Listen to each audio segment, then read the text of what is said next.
Hello everybody, this is Hammer Striker here. Today I'm going to do just a quick look video on a gun that we have for a real short time. Not going to do a full review on it. This gun came into our friends over at Guns Galore with the complaint that it wasn't cycling.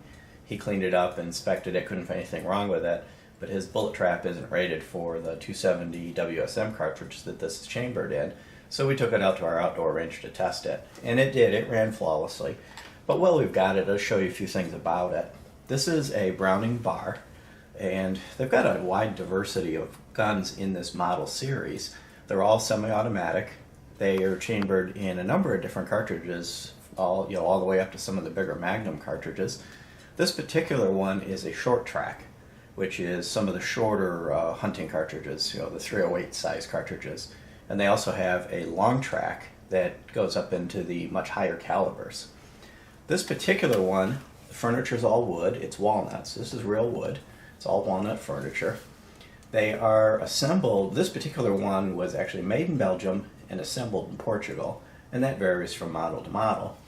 This one is a discontinued model, but one real similar to it would retail for about $1,300, and they go down as low as around $1,200 up to $1,500.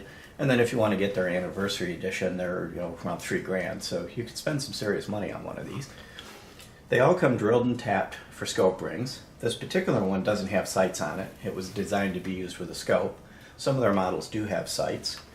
It has swing swivel at the back and at the front. You can replace the buffer pad.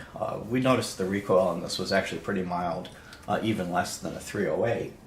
From a dimension standpoint, its overall length from end to end is 42.5. The length of pull on this one is 13.25, and the drop at the heel back here is 1 1/8. It weighs about 7 pounds 4 ounces, so it's a little bit on the heavy side simply because of the length of it. It ended up being a little unwieldy, but it's not an excessively heavy gun. It has a 3-round magazine, which is in here, which is removable. You can unclip this and pull the magazine out, so you could have additional loaded magazines that you clip into this, or you can simply load it right here in the gun. You just hold onto it and just jam the rounds in. Uses a crossbolt bolt safety, which is here. It's got a kind of a unique bolt. I'm going to try to show it to you. It's a little bit difficult to possibly see it. This is the bolt release. As it comes forward, you can see right there, right up to the right of my thumb, and of course both my hands are occupied, you see two little slots. There's actually 2 sets of locking lugs right there. There's 2 sets of locking lugs on this, so when this locks up, it's going to lock up nice and solid. Unlike the AR pattern, which has 1 set of locking lugs, this has got 2, and they go all the way around, in a kind of a gear-shaped pattern. I'll go ahead and let it close. The action on this is very, very smooth, and we had no trouble with it cycling perfectly. I think what had happened is it probably was either dirty, or it may have been an ammo, or even a user error. If you don't have it snugged up in your shoulder real good and you let it wiggle around, that can make them malfunction. They're a piston system, so there's a gas block here with a piston in it. And the piston actuates and cycles the gun. If you don't keep them clean, this piston will hang up, and that'll create a lot of the malfunctions that can happen with them. So if you have one of these things, you do need to really maintain it and keep it cleaned up. The trigger on it was real light. It's short and it's crisp, so it does have a nice trigger, which these classic, hunting rifle style rifles are kind of known for having nice triggers. The Bar series, it has a real high performance barrel. They are known for being accurate guns. Now we couldn't actually hit anything with it because I'm not sure what he's got the scope zeroed for, but of course we're not going to mess with the zero of his scope. He happens to have a loopholed 3-9 scope on it. It's actually a nice scope. It's real bright. It was easy to see, but I think he had it zeroed for a different range than the 60 yards we were shooting at, and we weren't even on paper. But again, our goal there was really just to verify that it functioned, function test it, cycle it, and make sure that it was working. This particular one has a 23-inch long barrel, and the owner of it had it threaded for a suppressor.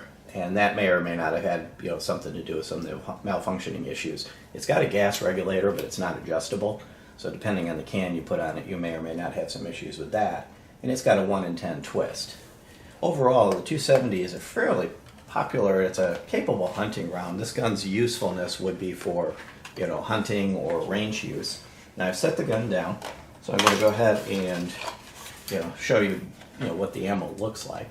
So this is 270. This happens to be 150 grain. It's kind of a short, fat bottleneck cartridge. So it's a fat little cartridge, really seriously necked down to a fairly narrow projectile. And again, the recoil on this wasn't really that significant, but from an effectiveness standpoint, it's actually quite effective of a round.